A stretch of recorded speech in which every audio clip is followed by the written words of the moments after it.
Welcome to Not So Quiet on the Western Front, the podcast where we lift the lid, bust the myths, and explore the incredible history of the First World War.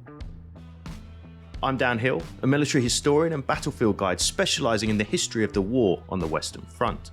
And I'm Dr. Spencer Jones, author and senior lecturer in war studies at the University of Wolverhampton. This week, we continue the fascinating story of Q ships and their role in the war at sea. By 1917, German U-boat skippers were well aware of the dangers of Q ships, which forced Royal Navy commanders to take ever greater risks to try and destroy their quarry. We examine some of those incredible close-range actions in this episode. Well, hello again, Dan. Continuing our discussion of Q ships, continuing really, I suppose, the whole series that began with our look at U-boats and now looking at the original U-boat hunter, the Q ship. And last week we talked about the origins of the Q ship. We talked about it in its broadest terms. We covered some of the early victories through 15 and even 16. But we're coming into, in some ways, you might say, one of the most dramatic periods to be a Q ship commander, 1917, which is, of course, when the German U-boats are ravaging British shipping. And this is when Q ships are needed perhaps more than ever by the Royal Navy, but also one of the deadliest periods for Q ships as well, because the German skippers much more aware of what a Q ship is, what it can do, the risks that they run if they get close to a merchant vessel. And so both sides now, the balance of power has shifted a little bit, and it means Q ship commanders are going to have to be so daring to try and draw U-boats into ambushes. And yet at the same time, because the sinking rate across the western approaches is so catastrophic in early 1917, there's immense pressure on Q ships to find the enemy and destroy them, because we absolutely need something to relieve the pressure. So this is a deadly and spectacular period, Dan. It is, and I'm glad that we're taking on this second half of the war with Q ships, because quite often really that focus lies with the early parts, that kind of the heyday, if you like, because I don't think you can describe 1917 and 18 as the heyday, albeit perhaps the most famous actions come about at that point. Something you just said there, though, Spence, I thought it does well to kind of sum up the story, because, of course, for those that joined us last week, you'd be well aware that a Q ship most generally is something that is effectively disguised as a merchant vessel, armed with heavy deck guns, designed to effectively lure a U-boat in and then destroy it by dropping its screens, revealing its true identity as an armed fighting vessel, and then destroy a U-boat on the surface. Now, of course, by the time we get to 1917, with the reintroduction of unrestricted submarine warfare, there is no obligation for U-boats at this point to do anything other than just blast something out of the water, whether it's using torpedoes, whether it's using deck guns, or any other manner for that matter. But U-boats effectively need to decide at that point, is this vessel that we're approaching, one, worth the risk in approaching on the surface? Because, of course, the game is up as far as at least pretending that these things called Q ships don't exist. It's well known by 1917. Is it worth the German U-boat commander running that risk and saying, I'm going to surface, I'm going to go up there, and I'm going to save my valuable torpedoes for some kind of other target, a higher value target? Or does he decide that might well be a Q ship, don't like the look of it, there's something a little bit fishy about this situation, it's a fairly big vessel, it's worth a torpedo or two? And if the answer is it's worth a torpedo or two, whether you're a Q ship or not, don't make a hell of a lot of difference. If you get a couple of torpedoes stuck straight into you, whether you got a deck gun, makes zero difference. You're going to the bottom of the sea. And so, whilst you're absolutely right, Spence, in terms that Q ships need to search out U-boats, at all costs, they need to look like they're not trying to do that, which is a really fine balance to strike. It really is. And there's changing pressures. The point you've just made about U-boats are just going to slam torpedoes into larger vessels and ask questions later is well made.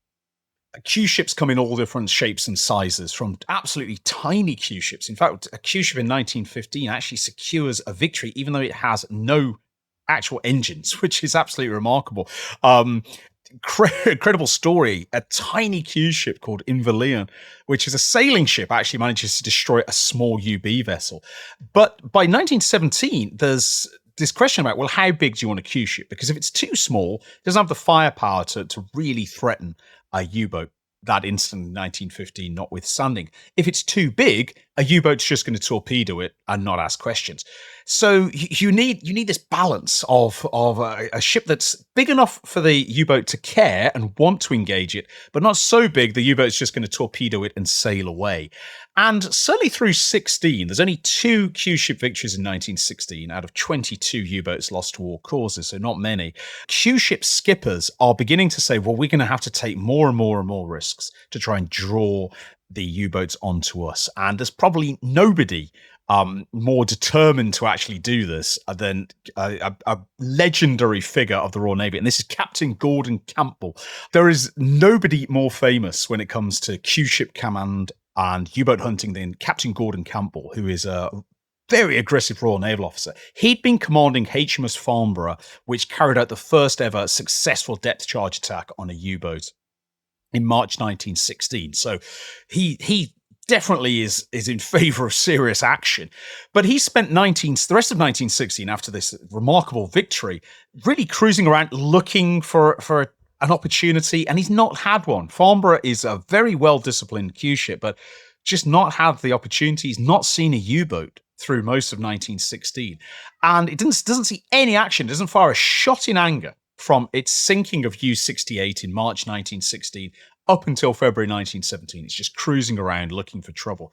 And Campbell makes a decision, which he discusses with his officers, although perhaps not his crew, that the only way to really make certain a U-boat surfaces and engages and therefore can be ambushed is to actually take a torpedo hit on Farnborough. Now, you might think, listeners, that's incredibly risky, which it is. Now, Farnborough is constructed beneath the waterline, has got watertight compartments, obviously a trained crew who hopefully can deal with the damage, but you're asking to take a serious blow from a torpedo that might well just blow you out of the water.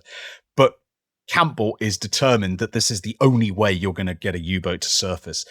See a merchant ship crippled and sinking, surfaces to finish it off with a deck gun. And, I mean, it is brass, Dan. This is serious brass. But he's actually going to put it into action, because in February 1917, Farnborough under Campbell is cruising off the coast of Southern Ireland when torpedoes are sighted in the water, and they've been fired at extreme range. They're actually slowing down by the time that Farnborough observes them. And Campbell intentionally tells his helmsman, don't evade them. Let that torpedo hit us. And the torpedo hits Farnborough, big hit in the hold. No serious crew injuries, but serious damage to the ship, even with these damage control measures. The crew react, they start to panic. The panic party we discussed last week jumps out. Great show of alarm and disorder, panicking, going over the side in a really disordered way. Looks like the ship's absolutely had it. And it has had it. This ship is starting to settle in the water, and it's clearly sinking. It's losing its propulsion. It's moving very slowly. And so U-83, which has just torpedoed it, surfaces, decides to finish it off with its deck gun, and gets to with just 10 yards. I mean, that's throwing distance. That's comfortable throwing distance. 10 yards, about 9 meters away from Farnborough, broadside on so its deck gun can turn and can engage at leisure. And as U-83 is there, apparently has already fired a shot or two, ranging shots, getting closer, ready to fire, and then suddenly Farnborough's remaining crew, remember part of the crew's disappeared in the lifeboats, Farnborough's remaining crew drop the screens, the ship is sinking, and they blast the submarine at point blank range. The very first shot fired by Farnborough actually hits the German captain, a man called Captain Hopp, and decapitates it, kills him instantly in the conning tower, and the submarine is rapidly blasted into submission. There's only 2 survivors, one of whom actually subsequently dies of his gunfire wounds. But Farnborough's actually so badly damaged, and it's sinking. It's obviously it's had it. It's not going to survive. And so Campbell leaves the panic party in the boats. He destroys all his papers and he radios for help. And his message he actually sends out is Q5, which is the code name for Farnborough. Q5, slowly sinking, respectfully wishes you goodbye. And fortunately, there's a British destroyer, Narwhal, is within the area and approaches, and he's able to basically assist the ship and take them off. Absolutely amazing, amazing story. You know, this sinking ship, blasted and going down, still manages to ambush and destroy a U-boat. And Campbell wins the Victoria Cross from this, and £1,000 of prize money gets shared between the crew. All of the Q-ship crew has survived, although some are injured. Absolutely remarkable. That's a lot of money for a small crew. And this is a really spectacular victory that makes the press, because by now the story of Q-ships is out there. It's not a secret anymore. Campbell becomes a national hero for this. And it's a story, Dan, as I just explained it. It almost seems unlikely, you know, torpedoed, sinking, U-boat at 10 yards range, and even as the ship is sinking, gets ambushed. This is the sort of stuff of Royal Navy legend, I think. Oh, absolutely. I mean, you can imagine this gun crew firing with water around their ankles, you know, as they're slowly settling in the water. And what's incredible about this, I think more so, is the fact that this is celebrated as an absolute victory. It's a trade-off. It's 1 for 1. It's 1 Q-ship for 1 U-boat. And by all accounts, everybody agrees that's a great deal. Will happily accept that, particularly in February 1917, which is a key period of time. And I'm sure we can kind of come back to this part of the story, because that time frame, February really through April, May, June, July, that's a very tough time period. And any U-boat you can take off the Navy's order of battle is absolutely worth its weight in gold in that time period. So actually losing the Farnborough for the loss of a U-boat is considered an absolutely fair trade. So, you know, there's something really interesting about that whole situation, but it also shows you the lengths that these skippers and these crews need to go through really now to ensure that a U-boat is going to surface. Because, of course, it goes back to the idea of stakes here. You know, if a U-boat's got even the slightest inkling that there's any issue, it's not 1 torpedo going into the hold. It's 2, 3, or 4, however many it is to sink the thing. Because if it stays at periscope depth, you know, yeah, you might have a couple of depth charges on board, but they're going to do you no good whatsoever. So you really, really have to work very hard to sell this idea of Q-ships. And I think as the war continues, Spence, this is only going to get harder. Every incident like this, particularly those that have survivors that make it back to their own lines, you know, a failed attempt, all of that is knowledge that's acquired and then passed through the German Navy. Oh, they've tried this time, or this has now happened. It makes it so much more difficult. And I think also there's a slightly tragic postscript to this as well. And that's, of course, those vessels that aren't Q-ships at all. And it's those crews that are moving around who perhaps under a slightly less, savage part of the war may well, even though there's no rule saying it, may well have been stopped on the surface, and we'd have a lot more guys surviving. But the truth of it is, by 1917, if you're a U-boat commander, why take the risk? The German propaganda really makes play of this, that they return to unrestricted submarine warfare in 1917, and the refusal to make any allowances for letting merchant crews off. Just your ship will be destroyed. Bad luck. You've been intercepted, whether it's with torpedoes or gunfire, it doesn't matter. A lot of it is sold on the idea of U-boat traps, which is what the Germans always call Q-ships, being used indiscriminately, ambushing, treacherous behavior with neutral flags. There's not many survivors from a Q-ship versus U-boat engagement.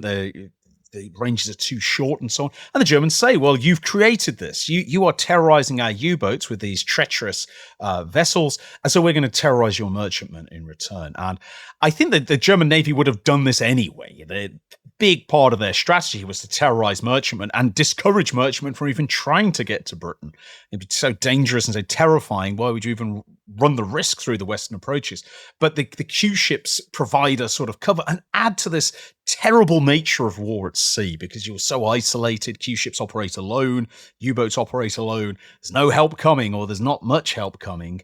And this is going to lead to more and more, of course, just U-boats either destroying ships with torpedoes and only surfacing if they think they need to finish them with a gun, as we just saw with the Farnborough in February, or in some cases surfacing and actually engaging at very long range instead and shooting up Q-ships or indeed merchant ships. And that leads me on to another action. If you allow me the indulgence, Dan, I find these Q-ship actions of 17 absolutely fascinating, because they are such blood and guts incidents. And in April 1917, there's a Q-ship which is called HMS Prize, or more specifically HMS First Prize. And this has a fascinating story because it's a three-masted schooner. It's not a traditional merchant vessel, as you might expect. It is, in fact, a three-masted schooner that had been a German ship, in fact, before the First World War. A cargo ship had been captured at the very start of the First World War, had been reorganized, and had been turned into a Q ship instead. And so you have this slightly bizarre image of a masted sail ship, and it can sail with its mast, so it does have engines. It is not a pure sailing ship, but it will sail around. So you've got the white canvas and the masts, and it's been fitted out as a Q ship. Relatively small armament compared to some other Q ships. Only a pair of guns and some machine guns there as well. Its engines are enhanced. In its original format, it was a sailing schooner. Now it's had superior engines put in and various things. And it's traveling around. It's looking for trouble. And it finds trouble. In April 1917, it's only been actually put into service a few days earlier. It encounters U-93, so one of the larger type U-boats. And going back to what we were saying, Dan, about suspicion that U-boat skippers have, U-93 surfaces and actually starts shooting at HMS Prize at long range with its deck gun. It's not going to get in really close. It's why bother? You can shoot at it for some distance. And this U-boat is putting some pretty accurate fire into HMS Prize, and it goes on for 20 minutes. 20 minutes of shelling from a pretty formidable gun from U-93's main deck gun, blasting away. Fortunately, the range means it's not as accurate as it could be, but hits are scored.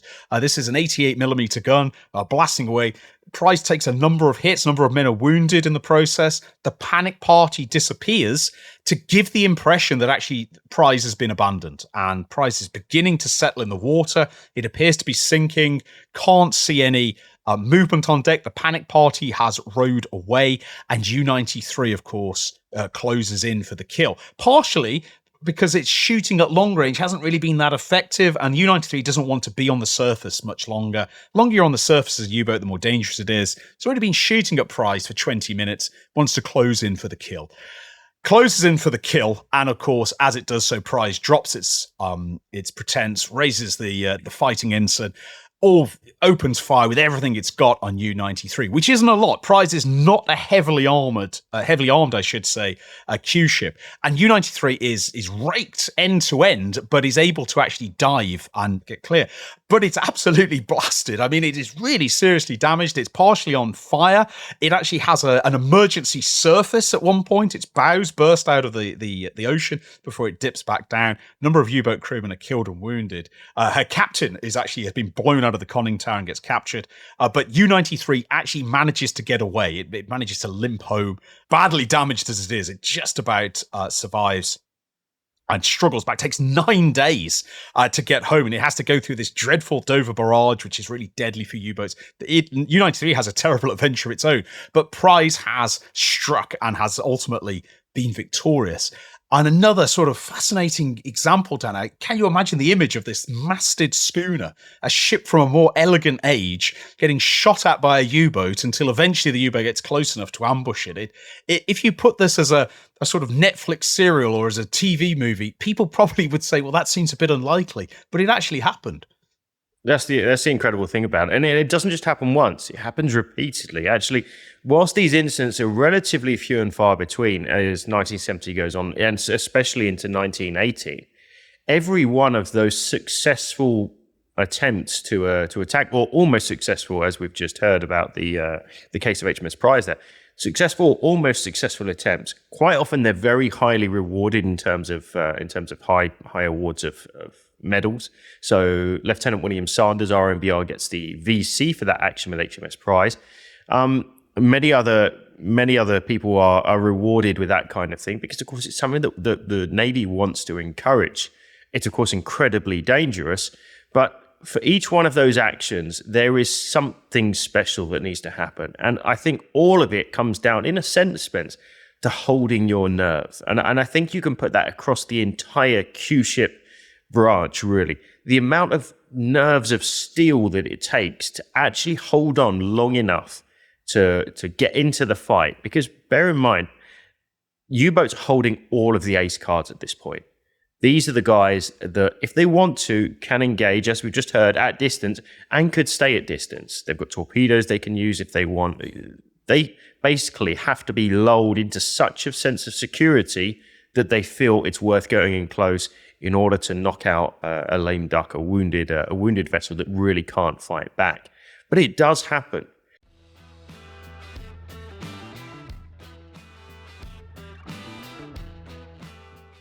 One famous action, 7th of June 1917, is going to see HMS Pargus meeting UC-29, Spencer. Now, this is another fascinating action because this involves Captain Campbell again. So he's, of course, been the skipper of Farnborough. He's won a VC in February. And he and much of the crew of Farnborough, because Farnborough sunk, of course, in that action, it fades away, put on a new Q ship called HMS Pargus. And we've already heard that Campbell has a pretty daring approach to being a Q ship captain. He wants torpedoes to hit him. And he thinks that's the ultimate cover. Take that torpedo hit, let the U-boat surface to finish you off, and run that risk. And you made a great point, Dan, that this is considered a good rate of exchange. It's pretty easy to turn a merchant vessel into a Q ship. It's harder to build a submarine. And so if the Q ships are trading at a 1-to-1 ratio with U-boats, that's actually considered, well, it's not ideal. You'd rather it be a better ratio, but it's okay because we can make Q ships much faster than the Germans can manufacture U-boats. And so on the 7th of June, Campbell, he's already got his style of fighting. He likes to be torpedoed. He thinks it's a great cover story. It's gonna work perfectly for him. He once again allows himself to be torpedoed in Pargus. It's UC-29, one of the mine layers, although they do operate, of course, as conventional submarines. Hits Pargus, inflicts really severe damage. And what's fascinating about Nerves of Steel here is the explosion damages the ship sufficiently that the screens that are concealing the hidden gun batteries are actually loosening. And there's a crewman with a great name, William Williams. He actually leans over and he holds the covers in front of his gun battery shut with his hands. Now, these covers are not, it's not like a set of curtains, listeners. This is heavy canvas, and he holds them shut. Apparently his arms are shaking with the effort of holding them shut, and he's got a crew, and he has to really lean over. Another crewman's holding onto his waist to stop him falling to avoid the roof being sprung, because if the Germans see a gun suddenly exposed by this canvas, they're going to think, oh, it's an ambush, it's a Q ship, we're not going to do anything about this. And then the tension here, so Pargus is sinking, and Campbell basically trusts the fact that he's got quite buoyant cargo, a fake cargo. A lot of Q ships carry fake cargo that is going to actually keep the ship going, but it's obviously in serious danger. The panic party goes away. With confusion, with disorder, they actually deliberately jam one of their lifeboats. Their fourth lifeboat to go away jams, and there's all kinds of panic and confusion to add to the ruse. But the skipper of UC-29, he's suspicious, and he doesn't surface. He actually basically goes around the stricken Pargus at periscope depth. He's taking a look. He's suspicious. And UC-29 actually circles Pargus, which is sinking, having a look at things, having a look at the boats. And you can imagine poor William Williams is holding the gun screen closed at this stage, arms shaking, lactic acid through every inch of his body. And they're waiting. They're desperate for this U-boat to come to the surface. The U-boat eventually does. And what they want to do, it seems, is actually pick up the crew who are in the merchant, in the lifeboats. And the crew simulate panic, and they row away from the U-boat to encourage the U-boat to get closer to Pargus. So there's all kinds of things at play here. And UC-29 buys it and closes in, trying to pursue the lifeboats, want to capture them. And it only then does Parkhurst reveal its true colours. The ensign goes up, ambush immediately, blasts UC-29 ferociously. UC-29 appears to actually start to abandon ship, and they raise their hands in surrender as well. Pargus ceases fire, but then UC-29 turns away and tries to slip into the mist, gets engaged again, and UC-29 has some sort of ammunition explosion, perhaps a torpedo, perhaps deck gun ammunition. There's a big explosion is observed, and UC-29 disappears with just 2 survivors who are picked up from this. And this is considering that Campbell has already won a VC, this is a pretty remarkable incident. And the courage of the crew of Pargus, many of whom are veterans of Farnborough, to just hold on. William Williams keeping the gun cover shut with his bare hands. There's so much courage actually shown by the crew throughout this action, and the tension of seeing the U-boat's periscope looking at you, you're waiting for it to surface. There's a rare example of VCs by ballot at the end of this, and William Williams inevitably gets some. So does Ronald Stewart, who is an officer on board the ship, and richly deserved. And this becomes one of the most iconic Q-ship tales of the entire war, not least the fact it involves veterans of the earlier Farnborough incident, but again, the tension involved in this, and can you imagine, Dan, trying to keep the gun cover closed with your bare hands for an indefinite amount of time? And if you let go and the U-boat sees that gun, then you're finished. The U-boat's going to torpedo you again or just disappear. That's high stakes. I was feeling tired for William Williams just listening to that story, thinking, I bet he's thinking, God, just surface, whatever, just hurry up about it, whatever you do. Don't care after a while. Yeah, but as you say, stakes are enormous, though. But I think, Spence, there is something that I want to go back to on this, because yes, there's certainly bravery on the part of the lads here after this torpedoing incident, and this idea of letting the U-boat crew come up to surface, come up to this part of the level. I think we'd do a disservice if we didn't address, I think, a slight elephant in the room here. Chances are these guys are trying to surface in order to yes, capture, but also potentially rescue the crew of what they think is a stricken merchant vessel. Then they're engaged in what I can only argue, I think, would be something of a humanitarian act. I don't know how you feel about this one, but it sits a little bit odd with me. I think had they escaped, I think had the crew escaped and the U-boat gone away damaged, having been engaged whilst trying to pick up what they think is a panicking crew in real distress out at sea, about to be left out at sea potentially to lose their lives. I think if they'd made it back to Germany, there would have been some serious conversations about that at very high stakes, and maybe the Brits wouldn't have come out looking so good on that one. What do you think? I think it's a controversial element. I think that argument is a lot stronger in 1914 and 15. Obviously, Q-ships don't strike until summer 15. And the Germans make it. The Germans say, well, this is discouraging us from carrying out any kind of humanitarian activity with your crews. By 1917, I think the war at sea has become so terrible and so merciless for both sides that chances of a German U-boat surfacing and trying to assist a crew in 1917 are really minimal. And there are, certainly we discussed in the previous U-boat episode, instances of U-boat atrocities against shipwrecked mariners. But just the idea, I think, of exactly what the U-boat in this battle is trying to do is ambiguous. The interrogation of the surviving crew say they wanted to interrogate the panic party who are in the lifeboats, but what does that actually mean? Why do you need to interrogate them? The ship is apparently stricken, and although I think the Q-ship ambushes are an extremely grey area, and I'm absolutely certain that there were incidents that would have, if you dragged the crews and the captains before tribunals, would have raised serious eyebrows, not just the Barrowlong incident we discussed previously. I think this is really just emblematic of how vicious the war is in 1917, that mercy is not being given or expected at sea. It's that ferocious. And in some ways, perhaps that's the consequence, perhaps, of unrestricted submarine warfare, that you don't ask questions. You're going to destroy ships. Most U-boat skippers don't make any allowance for what might happen to the crew. That's their problem, not the skippers. And the same, I think, with Q-ships as well. And so it just reminds us that when we think about the First War and the horrors of the Western Front and so on, we sometimes forget just how ghastly the war at sea is as well. And I think that the nature of Q-ships, and I describe these because they do sound exciting, they are sort of thrilling actions, but ultimately there's a human cost to them too, and it happens so quickly as well. In seconds, the tables are turned and terrible violence is being inflicted on you. So it's grim stuff, Dan, and grim stuff in a very grim period of the war. And I think that period of the war that you're talking about is really crucial as well, because by the time we reach August of 1917, we're pretty much at the height, in fact, slightly past the peak of the real damaging period that U-boats look like they may even be winning the war at this point. 600,000 tons per month, famously, we've spoken about that more recently on episodes. Over 600,000 gross tons a month getting sunk is unsustainable effectively by the Brits, who are concerned about being starved out. Of course, the Germans have thrown their lot in.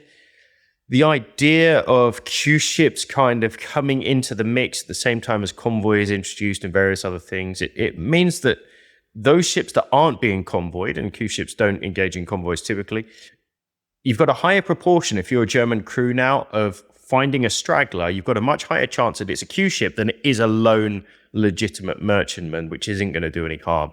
And so the incidents become fewer and farther between in terms of people actually surfacing in order to fire. Amongst other things we should mention as well, of course, U-boats can carry more torpedoes by this stage of the war. At the start of the war, they carry only, from memory, about 4, I think. It's certainly not many, but they can carry more by this stage in the war. So this kind of this very precious commodity is available more broadly, which means that they use more regularly, and it keeps the U-boat crews out of harm's way a little bit more. So, these incidents do come about, and they're not all one-sided, because, of course, we're not talking about a David and Goliath fight on the seas. In many cases, Spence, a decent, powerful, well-manned U-boat deck gun is going to be a pretty good fight, a fair fight in many cases for a Q ship. And we got an example of that in the form of HMS Dunraven, which meets UC-71 on the 8th of August 1917. We have, and this in some ways, I think, serves as a little bit of an exclamation mark on the 1917 period. We've heard about these incredibly daring actions where the margins are very fine. And the Dunraven against UC-71, the 8th of August 17, in some ways marked perhaps the last great hurrah of Q ships, because Dunraven is commanded by Gordon Campbell, VC, this man we keep hearing about, skipper of Farnborough, skipper of Pargust. This is the most experienced and deadly Q ship captain in the Royal Navy by some margin. But on the 8th of August, he finally meets his match, because UC-71, a mine layer, surfaces, sees Dunraven, all the usual ruses are put into action, panic party away and so on. And UC-71 opens fire with its deck gun at long range, and it's good shooting, it's accurate shooting, and unluckily for Dunraven, one of those early shells hits the depth charges at the back of Dunraven, and there's a big explosion, which creates a fire that can't be dealt with. But crucially, that explosion, incredibly, everybody survives this explosion, but the explosion blows an entire 4-inch gun and its crew sky high in the air, and the German U-boats seize these guys, and this gun goes sailing through the air. Incredibly, everybody in that explosion survives. They're blown high up, and they land back on the ship. And although some of them are injured, none of them are actually killed in that explosion. It's obvious Dunraven is a warship, no point carrying on. Drops pretense, Dunraven opens fire at UC-71. UC-71 crash dives and escapes, but then surfaces elsewhere and continues to shoot at Dunraven, and basically shoots Dunraven up. Dunraven can't bring its guns to bear. It's on fire. It can't control the depth charge fire, sinking, and Dunraven's mortally wounded. It's able to get an emergency SOS off, calling for help. Campbell himself reflects afterwards in very much a Royal Navy tradition about what's happened. He says, "It had been a fair and honest fight, and I lost it. Referring to my crew, words cannot express what I am feeling. No one let me down. No one could have done better." But it just shows the risks that Q ships run. And this is, of course, a gun battle between a UC-71. UC's not the biggest U-boats, and Dunraven, and ultimately the Q ship loses. It's shot up and sinks. And just to add to this about the dangers of being on a Q ship, HMS Prize, the schooner that we mentioned earlier, which won it didn't destroy U-93, but it certainly badly damaged it. In the same month as Dunraven is destroyed by UC-71, Prize meets its end, in fact, just a few days later. On the 13th of August, Prize is out carrying out a patrol, and it encounters UB-48. And Prize tries to ambush it, opens fire on it, but UB-48 dives and escapes. And then UB-48 stalks Prize and torpedoes her and destroys her. And Prize sinks with all hands. And later, a British submarine in the area surfaces and just finds no trace of the crew, lost with all hands. And both of these, of course, Dunraven and Prize, happen within 5 days of each other. And this is a I hesitate to say turning point because I think the Q-ship war has already turned. But this is really the moment, this is the last time that Q-ships are going to be really, really dangerous. By now, Germans are so aware of what a Q-ship can do, what it's going to be like. You'd have to be a very confident German U-boat skipper to get close to a merchant ship now. Even if it looks absolutely stricken, you know it might be a Q-ship. And from this point on, there's going to be no Q-ship victories in 1918 at all. Not a single one. And there's a number of reasons for that. One, German skippers are very suspicious.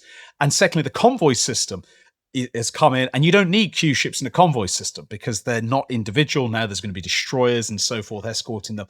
So there's few opportunities for them. But the nature of action and the heroics involved and the horror in some respects involved, which you've touched on, means that Q-ships, their reputation endures even through 1918, where there's not a single Q-ship victory, and that they remain sort of legendary long after the war, Dan.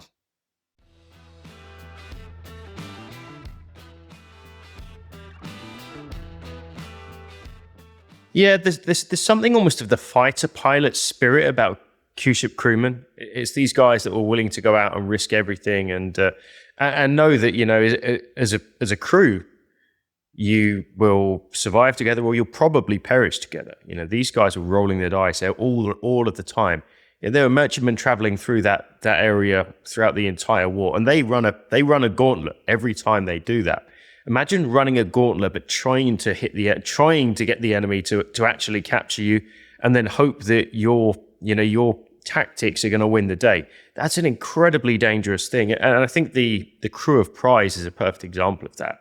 You know, those men were running that risk day in and day out, and they're eventually sunk trying to achieve exactly what they were doing in the first place, which is to draw a U-boat crew alongside them. You know, it's those very fine margins, and to lose all hands to be lost and now to just be named on a memorial to the missing. I think it's quite a tragic end for the crew of HMS Prize there. But they knew that was the risk. In the same way, I think that U-boat crews, we shouldn't forget this, and perhaps we've done a disservice to German U-boat crews, and British for that matter, in overlooking actually the bravery and guts it takes to get into a U-boat. Everybody involved in this, very out of the way, not very visual, and then I think somewhat as a result, overlooked part of the war. They need nerves of steel, and you know, I think it's great that we've had a chance to cover their story because they absolutely deserve our respect. And you know, as far as the story of Q-ships go, you know, I'm glad that we remember them. Perhaps 1918 maybe fizzles out into something of a damp squib for the U-boats, for the Q-ship story. But the story has already been told, and their effect has already been made clear. It's interesting, I think, Spence, when we reflect on the numbers, I don't think it does it justice, because actually in total, Q-ships destroy probably 15 U-boats throughout the Great War, for the loss of 27 Q-ships in return. Now, there's a big question there. Is that, let's see, use the phrase, value for money in that sense? Is it a fair exchange? Did the Admiralty see it that way? And how do you see it today? It's an interesting question, and the Admiralty seriously thinks about Q-ships after the First World War and assesses them, because that exchange rate, 15 U-boats destroyed for 27 Q-ships destroyed in return, is not good. That's close to a 2-to-1 ratio in favor of U-boats. And I mentioned earlier on that the Admiralty isn't that bothered about a 1-to-1 ratio, but a 2-to-1 ratio in favor of U-boats has a poor rate of exchange, especially as in many cases Q-ships are lost with all hands. We heard about the fate of HMS Prize as well. And so after the war, the Admiralty seriously thinks about this, and the general assessment of them is that the Q-ships were a very innovative solution that had real value in 1915. And we heard Q-ships and Q-ships with submarines sank 6 out of 20 German U-boats in 1915, so an excellent rate of exchange. They had value. They were a surprise weapon. German U-boats hadn't worked out how to deal with them yet, but that value diminished once the Germans understood what Q-ships were. And Q-ship victories tended to be spectacular because it required nerves of steel to get that U-boat get close, especially if you've been torpedoed. Very fast and very deadly actions, and won gallantry awards, won press adulation. But the Royal Navy was pretty blunt after the war and decided that Q-ships had basically been overemphasized. Too many Q-ships were operating for the rate of success they had, and they also took too many skilled sailors and skippers away who could have been used perhaps more profitably on destroyers or more conventional warships. Too many people were plying their trade in Q ships because it attracted the daring and it attracted the innovative. And it drew particularly sailors who wanted some of that prize money, Dan, because you could earn a lot of money if you managed to destroy a U-boat, and then the prize money is shared.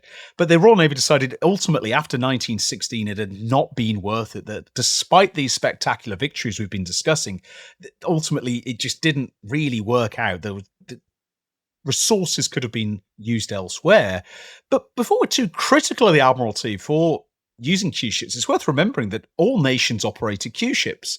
The Germans operated Q ships from 1916 onwards in the Baltic, and they were looking for British submarines. There's some British submarines operating there, and Russian submarines. They didn't have any kills, no German successes. But the Germans operate about a dozen Q ships across the Baltic, which is quite fascinating, given the amount of complaining the Germans do about Q ships when they're used against them. And Q ships would actually be used again in World War II. The US Navy in World War I would use Q ships as well.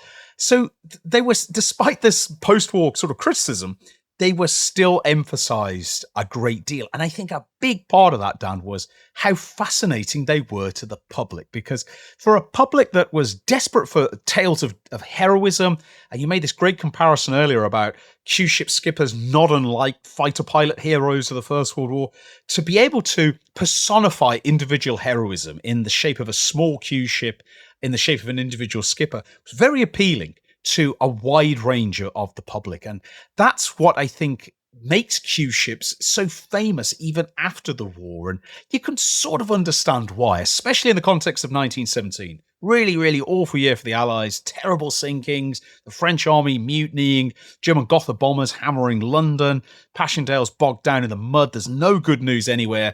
Well, maybe a Q ship victory is just going to raise your spirits a bit. You can sort of understand why the public goes for it in such a big way.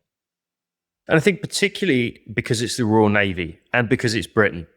You know, Britain's connection with the Royal Navy, if we're looking for heroes, it's quite often, in the pre-war years at least, it's the Navy that Britain turns to. It's not necessarily the Army. The Army's got its place, and the Army is, of course, doing its job. But the Navy is where the likes of Nelson and Hood and Anson and all these great admirals past have kind of found their fame, and they've become household names in the UK as a result. Now, in the Royal Navy in the First World War, where do you look if you're looking for a hero in the Navy?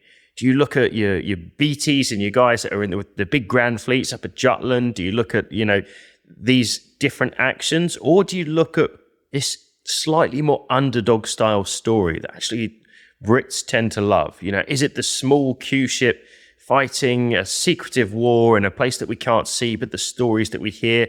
It's certainly these blood and guts stories of close, almost hand-to-hand fighting in terms of the Royal Navy. So I can understand absolutely why so much attention is drawn to these guys. And the Admiralty clearly does as well, because a number of Victoria Crosses are awarded and they're deliberately put onto the publicity trail and the story of what these guys are achieving at sea, particularly when we're hearing so many bad news stories in 1917. These guys are really put forward. You want to support somebody, you want to know about someone who's doing some great stuff, check out this particular skipper, check out this particular crew. I can understand that. And with so many people's relatives serving in the Royal Navy as well, this is frontline fighting. It might be at sea, it might be on the other side to the Western Front, but it's absolutely frontline fighting, as we've discovered over the last 4 or 5 episodes covering this part of the story. I don't know, Spence, I can totally get it. I can understand why all of this happens. I think the 1917 and 18 part of the Q ship story, to a certain extent, almost doesn't need to be told. The real story is told in 14, 15, and 16. But I'm glad that we've given it that context, and hopefully people listening in have learned a little bit more about Q ships along the way. I hope so too. And listeners, if you're interested in a bit more on Q ships, as you regular listeners know, I'm fascinated by war films, especially the interwar period.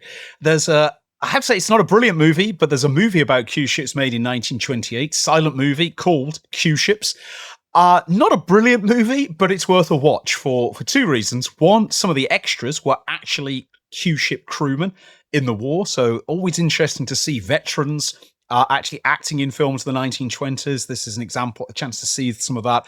And it's also a movie that's obviously made for the international market. So you'll see a pretty spectacularly multinational set of characters in this. It's also quite unusual because it portrays the German U-boat skipper in this story as a sort of quite a humanized character in comparison to what you might expect in a 1928 movie. It's not brilliant. It's not one of the great interwar movies, but if you're interested in it, it is worth tracking down. But perhaps even more interesting, and certainly worth tracking down, is Gordon Campbell VC, who, of course, is featured heavily in this episode. He wrote a memoir called My Mystery Ships, which was published about the same time as Q Ships, so 1928.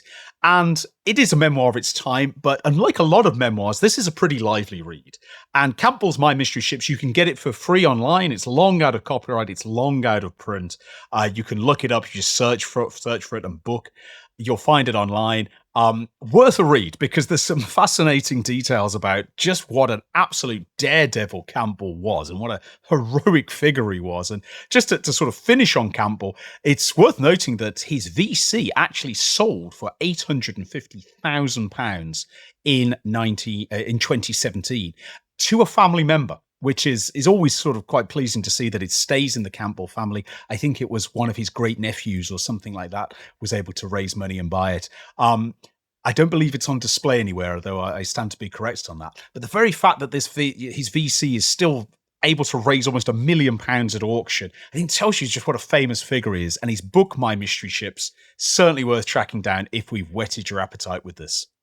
There we go. So this brings us to the end of this series of, I think now 5 episodes where we've covered the war at sea. Hope you found it interesting. We'll be heading back to dry land and a little more familiar shores next time out when we return to the Western Front and continue. Just want to finish with a huge thank you to you guys that have come along and joined us, particularly to those guys who have come and joined us over on our platform, The Fourth Wall, which is our community hub where you can come and enjoy company of other people who love history like us. You can ask questions, you can engage with the content, and of course, we're over there quite regularly. So if you haven't already done it, do check it out. You can get a month free at the rank of captain, all kinds of additional content, and a great community over there too. So thank you very much for joining us. We'll see you again next time. You've been listening to Not So Quiet on the Western Front, a Battle Guide production. If you've enjoyed this podcast, why not check out the Battle Guide YouTube channel, where we regularly release documentaries exploring some of the most famous and extraordinary episodes from throughout military history. If you'd like to support the Battle Guide team to create more content just like this, why not head over to our Patreon, where for the cost of just a cup of coffee, you can get access to full-length virtual battlefield tours, exclusive behind-the-scenes content, decide which subjects we cover in future podcasts and videos, and join a fantastic community of like-minded people. That's all this time. See you again soon. And this is Captain Gordon Campbell. No relation to...